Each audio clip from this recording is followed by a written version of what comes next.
सबसे पहले तो आप सब पत्रकार मित्रों का बहुत धन्यवाद करता हूं कि बड़े शॉर्ट नोटिस पर हमारे आग्रह पर आप सब यहां उपस्थित हुए। जैसा कि आपको पता है कि लोकसभा का चुनाव 4 तारीख को उसका रिजल्ट आया था और मैं पार्टी की ओर से मुझे इस बार आदेश हुआ था कि मुझे लोकसभा का चुनाव लड़ना है और 70 दिनों का बहुत लंबा चुनाव था ये और बहुत कड़ी गर्मी में ये चुनाव लड़ा गया। और 4 तारीख को रिजल्ट आया और 15 तारीख को मैं जो कांगड़ा चंबा की जनता जनार्दन है और ये कांगड़ा चंबा के जो मेरे आदरणीय कार्यकर्ता हैं जिनको मैं अपना भगवान मानता हूं, क्योंकि मैंने इनसे वादा किया था कि यदि मुझे आप सांसद बनाकर दिल्ली भेजेंगे तो मैं एकदम से दिल्ली तो मैं राजीव भारद्वाज बन के जाऊंगा, लेकिन दिल्ली से वापस इस लोकसभा क्षेत्र के सेवक के रूप में आपके चरणों में आ जाऊंगा। और मैंने ये अपना वादा निभाते हुए 10 दिनों के भीतर ही जनता जनार्दन के अपने कार्यकर्ता मित्रों के चरणों में यहां आकर इनका कोटि कोटि धन्यवाद करना शुरू कर दिया है। और एक कार्यक्रम के तहत आपका सांसद आपके चरणों में, ये हम सब कार्यकर्ता मित्रों ने बैठ के निर्णय किया था कि एकदम से अपने कार्यकर्ताओं के बीच में और जनता जनार्दन के बीच में जाकर उनका कोटि कोटि धन्यवाद किया जाए। और मैं आप सबके चैनल्स के माध्यम से एक बात अवश्य कहना चाहता हूं कि इतनी कड़ी गर्मी में, इतनी तेज गर्मी में चुनाव लड़ा गया। इस लोकसभा क्षेत्र के जो लोअर क्षेत्र हैं, जैसे आपका चंबा भी है और नीचे का नूरपुर का क्षेत्र है, पालमपुर से नीचे का क्षेत्र है, वहां पे इस बार टेम्परेचर 44 डिग्री तक गया। और मैं तो एक कैंडिडेट था, कैंडिडेट के नाते मुझे काम करना ही था, मुझे जाना था जनता जनार्दन के बीच में। मैं तो केवल एक विधानसभा क्षेत्र में 5-6 अपने भाषण करके अगले पड़ाव की ओर चल देता था।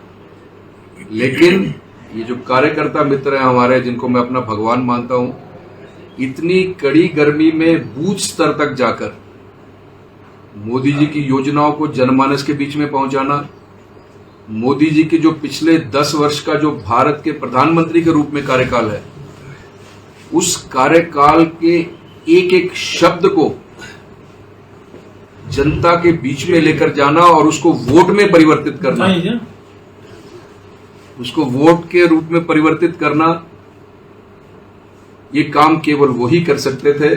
इसलिए मैं उनको अपना भगवान मानता हूं और आपके माध्यम से मैं अपने उन कार्यकर्ता मित्रों का कोटि कोटि धन्यवाद करना चाहता हूं, वंदन करना चाहता हूं, अभिनंदन करना चाहता हूं कि जिन्होंने इतनी कड़ी मेहनत करके कांगड़ा चंबा से इस छोटे से कार्यकर्ता को हिमाचल प्रदेश में सबसे अधिक मार्जिन से जिताकर दिल्ली भेज दिया। इसके लिए मैं पुनः उनका बहुत अभिनंदन और धन्यवाद करना चाहता हूं। और मैं एक विश्वास दिलाना चाहता हूं आप सबके माध्यम से कि जो उम्मीदें मेरे कार्यकर्ता मित्रों ने एक सांसद के नाते मुझ पर लगाई हैं, जो उम्मीदें कांगड़ा चंबा की जनता जनार्दन ने मुझ पर लगाई हैं, मैं विश्वास दिलाना चाहता हूं कि उन उम्मीदों पर 100% खरा उतरूंगा। मेहनत की पराकाष्ठा करेंगे, मेहनत से, ईमानदारी से, समर्पण से इस क्षेत्र की जनता की सेवा करने का पूरा प्रयत्न करूंगा। और जो शब्द मैंने कहे हैं, जिस समय मैं चुनाव लड़ रहा था, मैंने अपने भाषणों में जो कहा है वो सब मुझे याद है और मैं आपके माध्यम से यह विश्वास दिलाना चाहता हूं कि उन शब्दों पर खरा उतरने का प्रयत्न करूंगा। और ये जो क्षेत्र है कांगड़ा चंबा लोकसभा, इस क्षेत्र में मुझे लगता है कि पर्यटन की अपार संभावनाएं हैं, क्योंकि मैंने इस लोकसभा क्षेत्र का एक एक पत्थर पलट कर देखा इस बार। और मैं बहुत अरसे से चंबा के बीच में रहा हूं प्रभारी के रूप में। मुझे कार्यकर्ता मित्रों के बीच में सहयोग करने का, कोऑर्डिनेट करने का सौभाग्य मुझे पिछले 10-12 वर्षों से मिलता रहा है। और इस बार इस कैंडिडेट के नाते, प्रत्याशी के नाते, मैंने इस लोकसभा क्षेत्र का एक एक पत्थर पलट के देख लिया। इतने सुंदर स्थान हैं यहां पर, लेकिन अभी तक हम पर्यटकों को वहां तक नहीं पहुंचा पाए।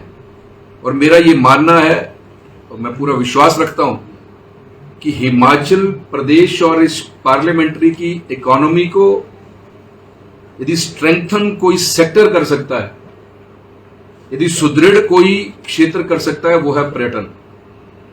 तो मेरी सबसे पहली प्राथमिकता इस कांगड़ा चंबा लोकसभा के लिए, चाहे वो चंबा जिला का क्षेत्र हो, चाहे वो कांगड़ा का क्षेत्र हो, पर्यटन की संभावनाओं को अवश्य तलाशा जाएगा। डलहौजी जैसा यहां इंटरनेशनल डेस्टिनेशन है, यहां बहुत कुछ करने की आवश्यकता है। खजियार, जिसको मिनी स्विट्जरलैंड कहा जाता है, उस पर बहुत अधिक करने की आवश्यकता है। चंबा के ऊपर का क्षेत्र, हिमगिरी का क्षेत्र, कल मैं चुरा विधानसभा क्षेत्र में था, एक अंतिम गांव इस लोकसभा क्षेत्र का, शायद उसका नाम टेपा था। उस क्षेत्र को देख के मैं हैरान हो गया। इतना सुंदर क्षेत्र, पहाड़ों की गोद में बसा हुआ ये छोटा सा गांव, वहां तक यदि हम टूरिस्ट को पहुंचा दें, तो मुझे लगता है कि चंबा की आर्थिकी को सुदृढ़ इससे अधिक कोई भी क्षेत्र नहीं कर सकता।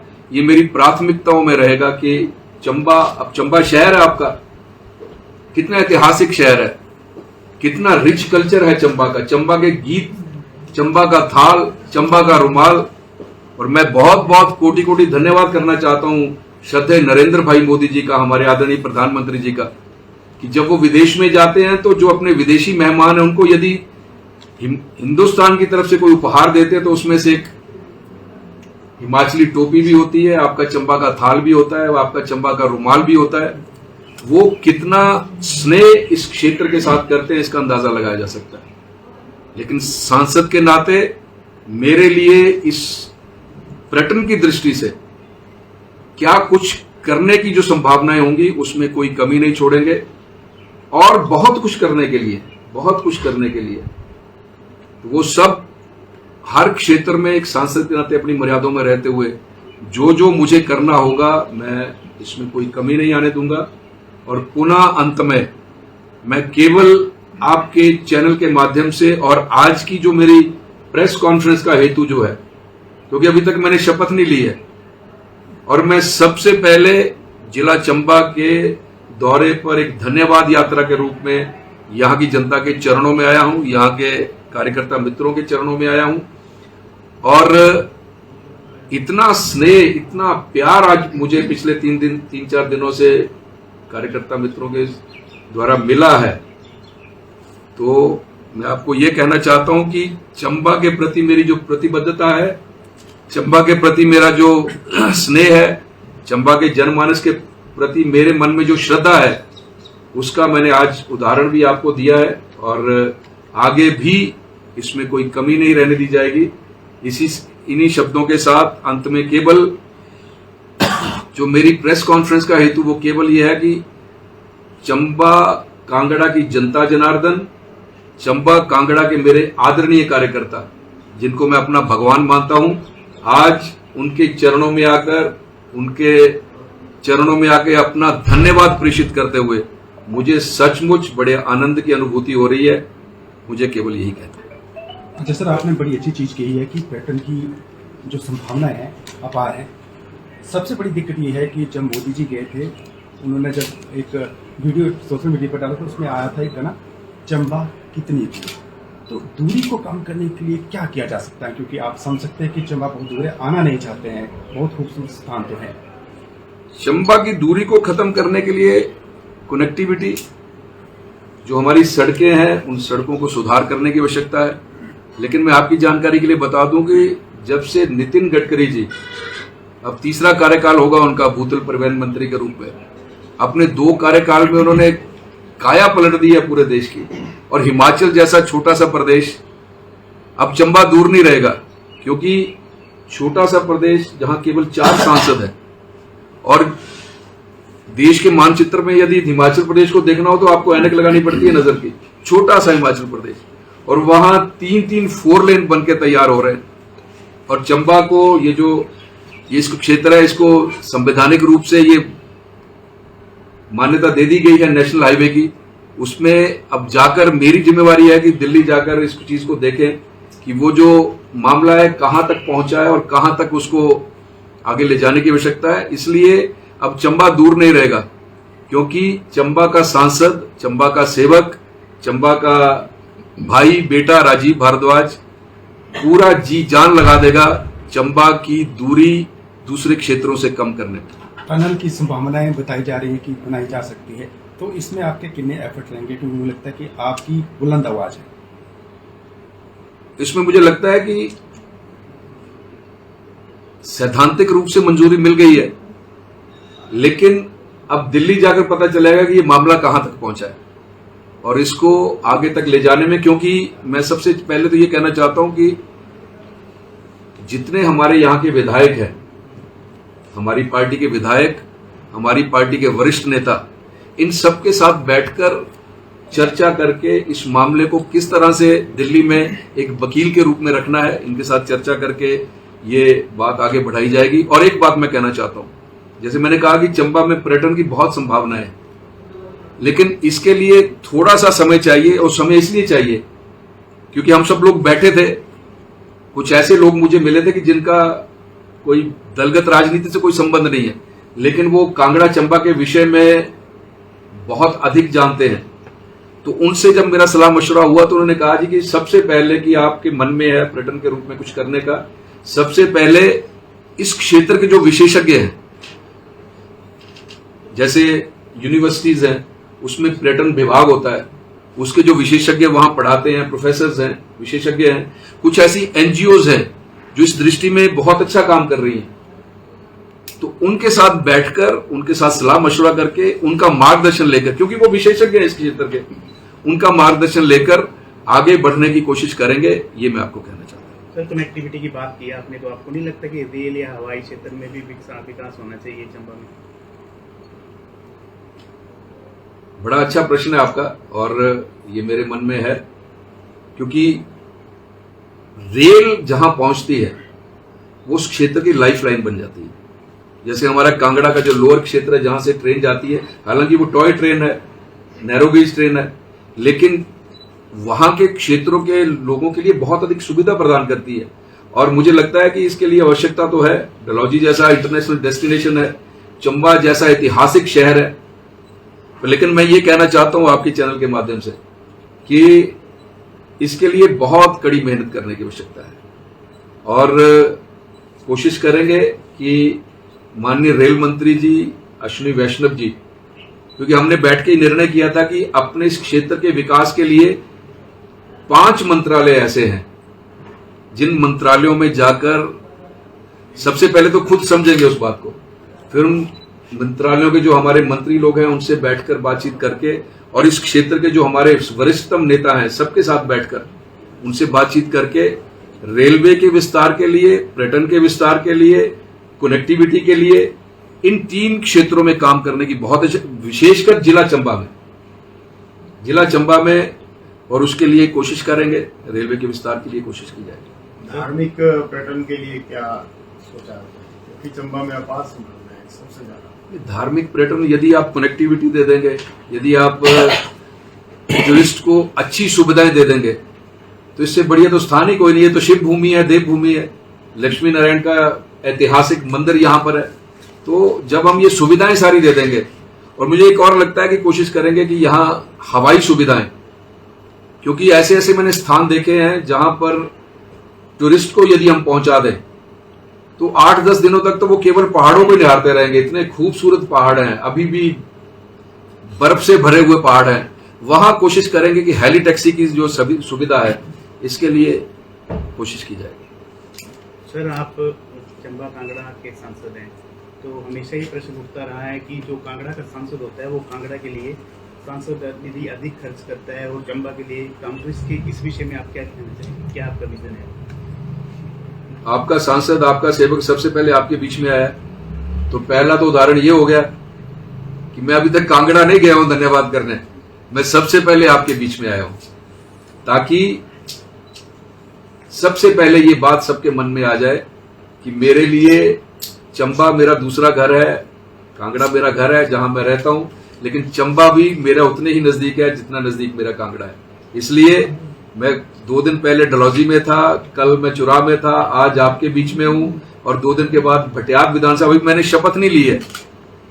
वो मेरी शपथ जो है वो 24-25 को दिल्ली में है, और उससे शपथ से पहले सबसे पहले चंबा की जनता जनार्दन और चंबा के आदरणीय कार्यकर्ताओं का धन्यवाद करने मैं उनके चरणों में चला आया। और सांसद निधि की जहां तक आपने बात की है, इसका एक सेट मैकेनिज्म है, और इसके लिए मैं श्रद्धेय शांता कुमार जी से मिलने वाला हूं 1-2 दिन में जाके, क्योंकि वो जब सांसद थे उनका इतना बढ़िया मैकेनिज्म था सांसद निधि के वितरण का, तो उनका मार्गदर्शन लेंगे।